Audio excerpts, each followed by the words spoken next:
step by step. Next important thing is the torque developed by the motor. So you know a DC motor, the input is electrical, the output is mechanical. Okay, input is electrical, output is mechanical. I measure the mechanical force by a term called as torque. Okay, electrical I can measure it by V into I can measure it by power, but mechanical force, how much it is rotating, how much mechanical power is developed, I measure it by a term called as torque. So whenever rotation happens, this term torque will be coming into any subject. Wherever you have rotation, you will be using the term torque. So I have the voltage equation of DC motor. V is equal to EP plus IA into RA. So what I am doing, I am multiplying by IA on both sides. So V into IA will be equal to EP into IA plus IA square into RA. So V into I is the power supplied to the armature. IA square RA is the armature copper loss. So this has to be the mechanical power which is converted by the electrical power. So this term will indicate how much electrical power is converted into the mechanical power. Okay, so total input power equal to the power conversion plus losses. As this is going to obey the law of conservation of energy. You know that energy can be converted from one form to another, right? So here energy is converted from electrical to mechanical, plus you will have some loss.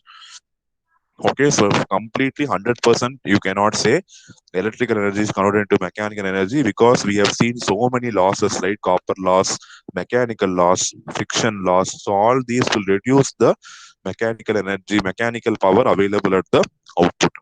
Okay, so you denote torque by a term called as tau d.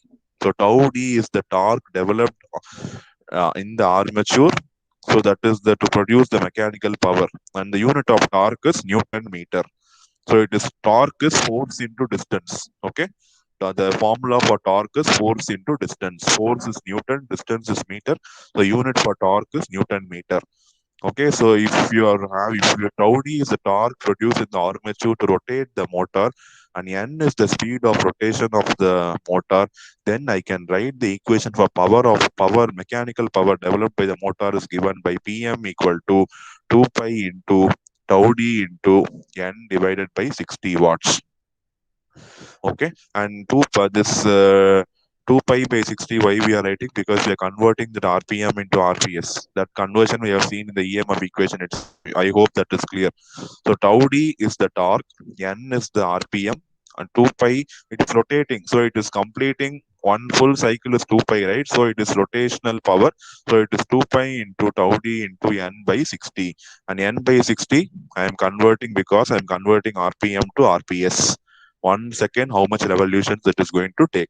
So this is the mechanical power developed by law of conservation of energy. We can equate this to the mechanical power, because this is going to be electrical power converted into the mechanical power. So I can write the mechanical power developed will be equal to EB into IA.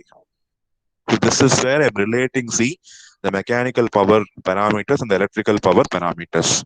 So 2 pi tau d into n by 60 is going to be your mechanical power. EB into IA is going to be the electrical power converted into the mechanical power.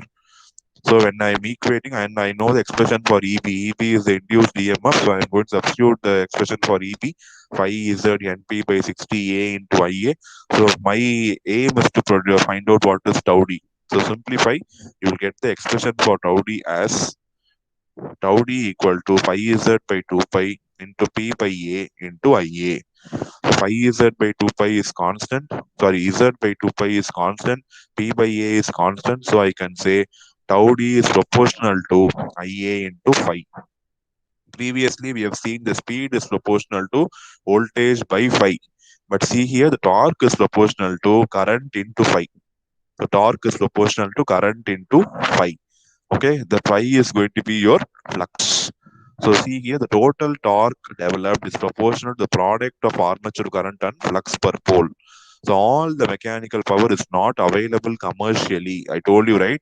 So whatever electrical power you give, it is not converted fully into mechanical power, because some of it is absorbed as friction loss at the bearings. You will have hysteresis loss, eddy current loss. Every loss will be coming into picture. So it will reduce the amount of power available at the exit. So the useful torque finally will be tau sh, which is always less than tau d.